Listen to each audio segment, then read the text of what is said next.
दोस्तों नमस्कार। आज आपके अपने YouTube चैनल मैथ गुरु BR सोगुन में आप सभी मित्रों का हार्दिक स्वागत है। दोस्तों आज मैं आपको लाभानी प्रश्नावली स्टार्ट कर रहा हूँ। प्रॉफिट एंड लॉस जो प्रश्नावली, इसके आज कुछ खास क्वेश्चनों पर अपन चर्चा करेंगे। और उससे पहले मेरा आप सभी से हाथ जोड़कर निवेदन है कि अपने YouTube चैनल को ज़्यादा से ज़्यादा सब्सक्राइबर करें और बेल आइकन की घंटी दबाना न भूलें और ज़्यादा से ज़्यादा वीडियो को शेयर करें, जिससे सभी मित्रों को ज़्यादा से ज़्यादा जानकारी प्राप्त हो।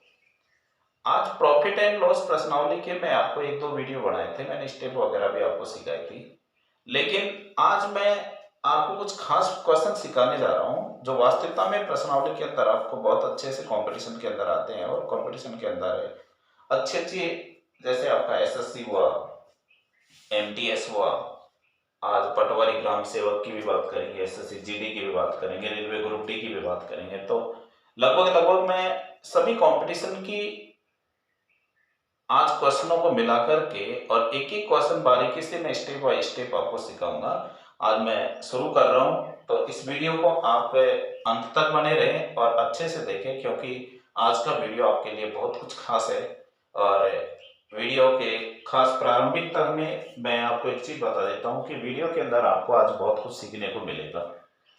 दोस्तों क्वेश्चन आपको दे रखा है कि सविता ने एक कार 2,50,000 रुपए में खरीद कर 3,48,000 रुपए में बेच दी, तो बताओ इसको कितने % का लाभ अथवा हानि हुआ। देखो प्रॉफिट एंड लॉस ये कहता है कि आपने 2,50,000 रुपए का सौदा खरीद कर यदि 3,48,000 में 3 लाख में यदि किसी सौदे को बेचा है, तो सिंपल सी बात है, लाभ हुआ है। अब बात आ रही है लाभ परसेंटेज। तो देखो लाभ परसेंटेज के लिए मैंने आपको एक सूत्र बताया था कि आपको कभी भी लाभ परसेंटेज दे रखा हो तो यहां लाभ के लिए विक्रय मूल्य माइनस क्रय मूल्य बटे क्रय मूल्य गुणा आप क्या कर दोगे 100। तो यहां आपका विक्रय मूल्य बेचा गया सौदा 2,48,000 माइनस 2,50,000 बटे क्रय मूल्य 2,50,000 और परसेंटेज में आपको चेंज करना है, तो कितना आ जाएगा भाई 100। अब देखो इधर जो आपकी संख्या यहां आपको लगता है कि कोई भी मान यदि कटता है तो आप जरूर काटिए। इस संख्या में से इसको घटा लेते हैं, तो देखो इधर 3,48,000 में से आप 2,50,000 घटाओगे। पहले घटाओ 1 2 3 8 14 में से आपको 5 घटाना है, तो भाई 9 आ जाएगा। कुल मिला के 98,000। दोस्तों यहां आप 98,000 को रख दो, 98,000, 3 0 से 3 0, 1 0 से 1 0, 55 25, 5 दूनी 10। अब यहां इसको कैलकुलेशन कर लीजिए। आप इसका कैलकुलेशन करोगे तो ये हो जाएगा आपका 8 दूनी 16, 9 दूनी 18 और 1 19। 196 में आप 5 का भाग दोगे, 5 तिया 15, 4 बच गए भाई। यहां आपका 4 है तो 5 नाम 45, 1 बच गया, 5 दूनी 10। आपसे कोई पूछे कि भाई आपका आंसर क्या होगा, तो आप बताओगे 39.2% आपका आंसर हो जाएगा। यानी कुल मिला के आपको 39.2% का इसमें क्या हो गया भाई, लाभ। तो ये है आपका क्वेश्चन जो आज के लिए मैंने आपका पहला क्वेश्चन रखा है यहाँ पे कि मैं आपको शुरू करूं तो मैं बिल्कुल छोटे लेवल से करूं, और प्रश्नावली को यदि छोटे लेवल से शुरू की जाएगी तो आपको थोड़ा अच्छे से समझ में आ जाएगी भाई प्रश्नावली। आई बात समझ में आपको? देखो यहां आपको दे रखा है कि सविता ने एक कार 2,50,000 रुपए में खरीद कर यदि उसको 3,48,000 रुपए में बेचती, तो उसको कितना परसेंटेज का लाभ हुआ। तो मैंने कहा ना लाभ परसेंटेज के लिए आप सूत्र काम में लोगे तो यहाँ विक्रय मूल्य माइनस क्रय मूल्य बटे क्रय मूल्य गुणा क्या कर दोगे आप 100। यानी यहाँ आपके पास कितना रुपए का लाभ है, जो रुपए का लाभ, यानी 98,000 का लाभ है आपके पास। कैलकुलेशन में आपने काटा तो यहाँ 39 पॉइंट क्या आ गया आपके पास। तो कर सकते हो आराम से।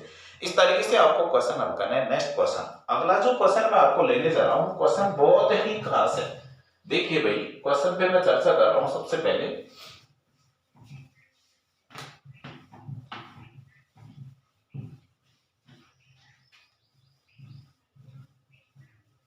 अगला क्वेश्चन काफी इंपॉर्टेंट क्वेश्चन है। अधिकतर रेलवे ग्रुप डी वाले बच्चे ध्यान देना कि ये जो आज मैं क्वेश्चन आपको बताने के लिए जा रहा हूं वो वास्तविकता में ग्रुप डी में आता है भाई क्वेश्चन। देखो भाई, यहां दे रखा है कि एक व्यक्ति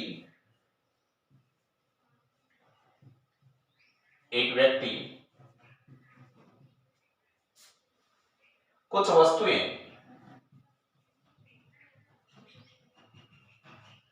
वस्तु P रुपए प्रति दर्जन के भाव से खरीदता है तथा P/8 रुपए प्रति वस्तु की दर से बेचता है, तो बताओ उसे कितने प्रतिशत लाभ तथा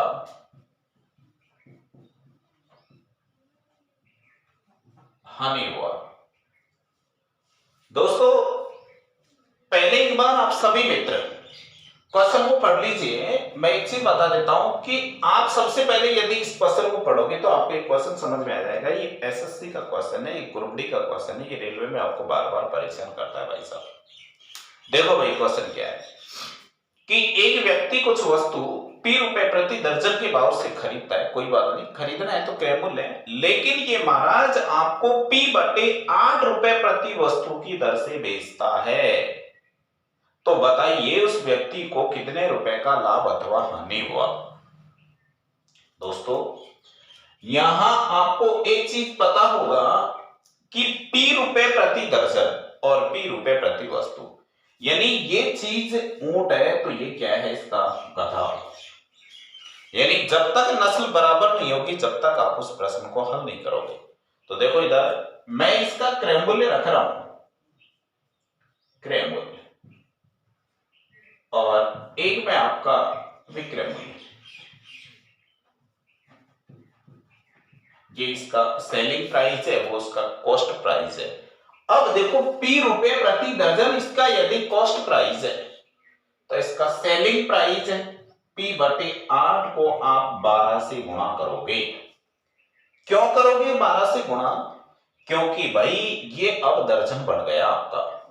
4 दूनी 8 और 4 दिया 12, कुल मिला के 3P/ क्या हो जाएगा, 2। अब देखो, आप इस तरीके से नहीं समझ सकते हो तो मैं आपको बिल्कुल सिंपल आसानी से समझा देता हूं कि P के साथ कुछ नहीं है, तो क्योंकि ये P हुआ, X हुआ, Y हुआ, Z हुआ, इनसे हम सभी मित्रों को बहुत ज्यादा डर लगता है। बहुत ज्यादा डरते हो, मुझे पता है आप बहुत ही ज्यादा डरते हो, लेकिन आज के बाद आप बिल्कुल नहीं डरोगे। भाई ये X है तो मैं इसको, X के साथ कुछ नहीं है तो 1 जरूर है। 1P यानी 1 रुपए का सौदा खरीद कर 3/2 का मतलब होता है 1.5, 1.5 रुपए। 1 रुपए का सौदा खरीद कर तुम 1.5 रुपए का बेचोगे तो एक चीज तो पहले कंफर्म होगा कि सौदे पर क्या होगा, लाभ। और लाभ परसेंटेज के लिए आप सूत्र काम में लोगे तो लाभ परसेंटेज बराबर वही विक्रय मूल्य माइनस क्रय मूल्य बटे क्रय मूल्य। तो विक्रय मूल्य आप निकालोगे यहां पे 1.5 में से आप 1 घटाकर 1 को भाग देके कैलकुलेशन किससे करोगे भाई साहब, 100 से। इसमें से आप इसको घटाओगे तो 0.5 पॉइंट हटेगा तो 1 0 आ जाएगा। ये पॉइंट और हटाया अभी आपका, यहां से हटा दिया मैंने पॉइंट। देखो भाई 5 दूनी 10, 2 पंजो 10, यानी आपसे कोई कंफर्म करे कि इसे कितना परसेंटेज का लाभ हुआ तो आप बताओगे 50% इसको प्रॉफिट हुआ है। यहाँ पे आई बात समझ में? इस तरीके से आप क्वेश्चन को आसानी से निकाल सकते हो, कोई दिक्कत ही नहीं आएगी। आज के बाद इस क्वेश्चन में मेरे हिसाब से आपको बिल्कुल दिक्कत नहीं आएगी। एक बार फिर से समझ लीजिए कि यहां आप जो क्वेश्चन को करने जा रहे हो आप किस तरीके से करोगे। तो देखो इधर सबसे पहले मैं आपसे चर्चा कर लेता हूं यहां पे कि एक व्यक्ति किसी वस्तु को P रुपए प्रति दर्जन के भाव से खरीदता है और P बटे 8 रुपए प्रति वस्तु की दर से यदि वो बेचता है तो बताइए उसको कितने परसेंटेज का लाभ और कितने भाई उसको लाभ हुआ है तो लाभ बताइए, यदि उसको लॉस हुआ है तो आप लॉस ही बताइए। मैंने कहा कि एक बार समझाने का मेरा तरीका था कि वो ऊंट है ये गधा है, और ऊंट और गधा कभी बराबर नहीं होते, या तो उसको ऊंट ही बनाओगे या उसको आप गधा बनाओगे मेरी लैंग्वेज के अनुसार, क्योंकि अपनी भाषा की बात कर रहे हैं हम लोग। अब जब ऐसी बात है यहाँ पे तो देखो इधर यहाँ आपने क्रय मूल्य P माना, इसका विक्रय मूल्य वस्तु था तो मैंने इसको 12 से गुणा किया। आप कहोगे सब 12 से गुणा क्यों किया? क्योंकि आपको पता है कि ये दर्जन है और दर्जन वो दर्जन है तो ये भी दर्जन बन चुका। इसको कैलकुलेशन किया तो 3/2 आया। 3/2 का मतलब आपने 1.5 एक P में कोई खरीदा जाए या 1 रुपए में कोई माल खरीदा जाए और 1.5 रुपए में यदि कोई माल बेचा जाए तो भाई साहब हमें 0.5 रुपए का क्या हो गया? लाभ। तो यहां 1.5 में से आपने एक घटाया, एक घटाकर एक का कैलकुलेशन आपसे 100 सीखे। आपने इसका कैलकुलेशन तो आपको 50% प्रॉफिट की तरफ गया, यानी आपका जो लाभ परसेंटेज है 50% हुआ। दोस्तों स्क्रीनशॉट ले लो, मोस्ट इंपॉर्टेंट क्वेश्चन है फॉर रेलवे पटवार ग्राम सेवक। तो रेलवे में ये आता रहता है ये क्वेश्चन, आप स्क्रीनशॉट ले लो इसका। फिर मैं आपको आगे बढ़ाऊं नेक्स्ट क्वेश्चन पर, जिससे आपको कोई आसानी नहीं हो और आपको प्रॉब्लम्स नहीं आए। हाँ भाई, अब देखिए इसी के अनुसार मैं आपको तीसरा क्वेश्चन सिखाता हूं। एक और क्वेश्चन है, बहुत ही खास क्वेश्चन है भाई, देखो जरा।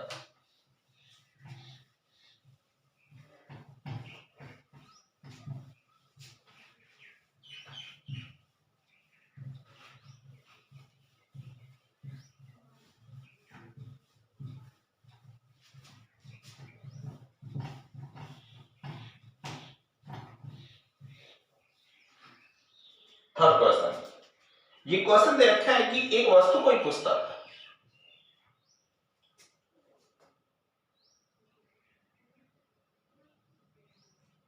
एक व्यक्ति ने कोई पुस्तक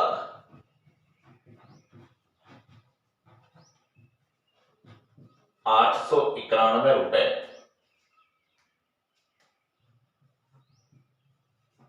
में बेचकर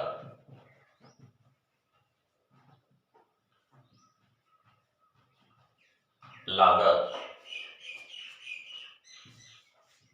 का 1/10 भाग लाभ कमाया। चलो भाई, तो उस पुस्तक का क्रय मूल्य, कॉस्ट प्राइस चाहिए आपको, क्रय मूल्य क्या होगा? ये प्रश्न ग्रुप डी वाला है। ग्रुप डी में 100% ये प्रश्न आएगा, इसी कोई रोकने वाला नहीं है। दोस्तों एक चीज मैं बता देता हूं कि सपने वही साकार होते हैं जो सपने सोचे जाते हैं, जो सपने सोचे नहीं जाते वो कभी साकार नहीं होते। ये मेरी बात आप बिल्कुल करेक्ट है, याद रखना भाई। अब देखो एक चीज मैं आपको अच्छे से बता दूं सबसे पहले कि व्यक्ति बिना मेहनत सफलता प्राप्त करना चाहे तो इम्पॉसिबल है, क्योंकि श्रीमद् भगवत गीता में स्पष्ट लिखा गया कि कर्मण्यवाधिकारस्ते मा फलेषु कदाचन है। कर्म करो आप, फल की इच्छा मत करो, फल तो देगा भगवान आपको, ऑटोमेटिक देगा यदि आपने कर्म किया तो। यदि आपकी वास्तविकता में जिज्ञासा है, आप मेहनत करने की कोशिश कर रहे हो तो आपको सफलता मिलेगी, आप अपनी मंजिल तक 100% पहुंचोगे। दोस्तों अभी कंपटीशन में ये लॉकडाउन चल रहा है और इस कोविड-19 के तहत मैं एक चीज बता देता हूं आपको कि जो ही ये समाप्त होगा आपके एग्जाम स्टार्ट होंगे।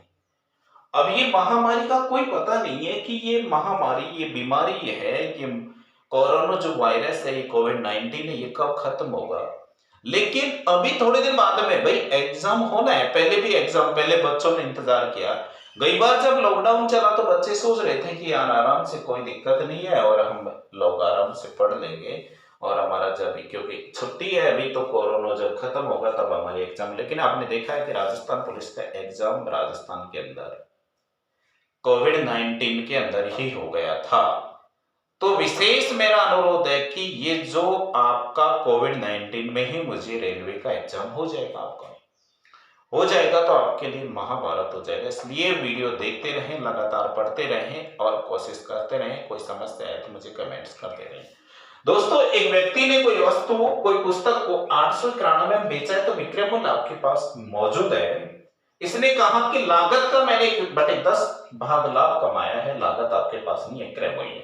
तो देखो, लाभ कमाया तो लाभ का सूत्र क्या होता है, उस लाभ के सूत्र को रख दो यहाँ पे। लाभ बराबर होता है, क्योंकि परसेंटेज का मामला नहीं है, तो लाभ बराबर विक्रय मूल्य या प्रॉफिट, पी बराबर, हाँ शॉर्टकट में चलना सीखते हैं थोड़ा, विक्रय मूल्य selling price minus SP, cost price हो जाएगा आपका।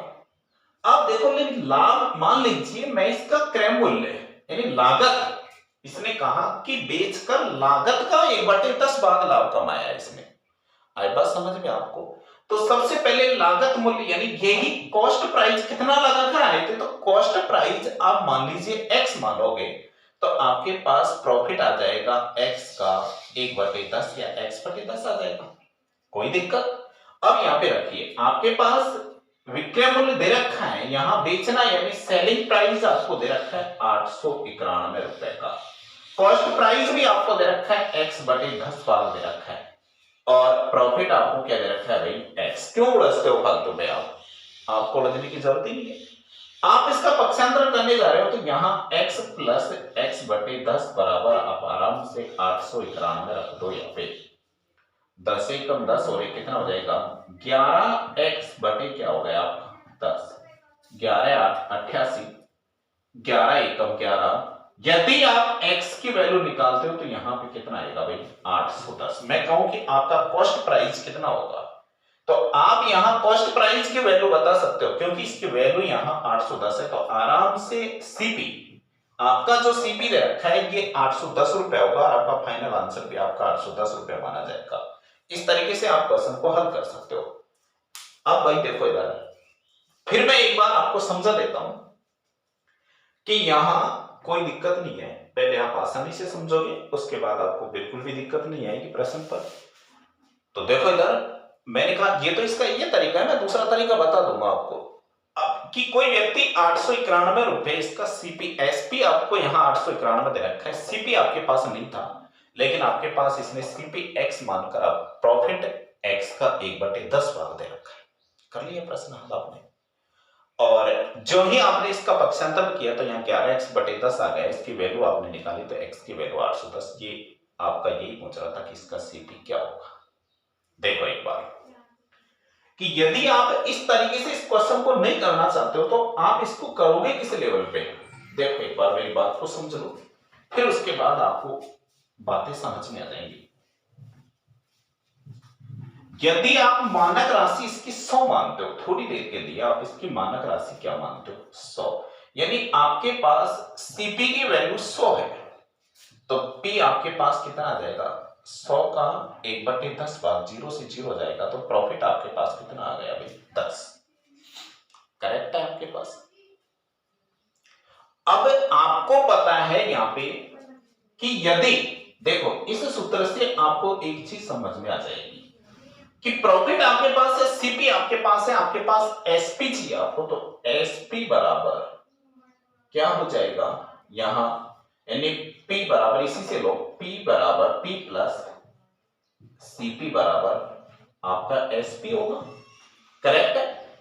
पी आपके पास कितना है 10, सीपी आपके पास कितना है 100, और इसकी वैल्यू आप किससे करोगे भी 891 से करें। इसे आप यहां पे रखोगे तो 110 बराबर इसके 891 हो रहा है। हाँ भाई, 11 एकम 11, 11 8 88, 11 एकम 11। आपको पता है कि 11 दाई 110, कि 10 के बराबर आपको 81 दे रखा है।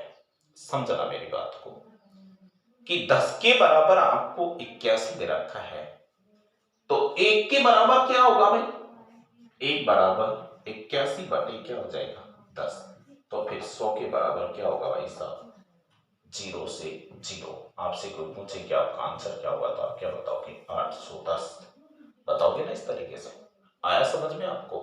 देखो एक बार फिर से समझ लीजिए, ये क्वेश्चन आपको समझ में आया हुआ, थोड़ा टाइम लग सकता है, बाकी समझ में आ जाएगा, बिल्कुल टेंशन मत करो। देखो एक चीज मैं आपको बता देता हूं कि भाई कुछ विद्यार्थी क्या है, ये एसपी सीपी से हो सकता है थोड़ा कंफ्यूजन में जाने की संभावना लग रही हो आप लोगों को।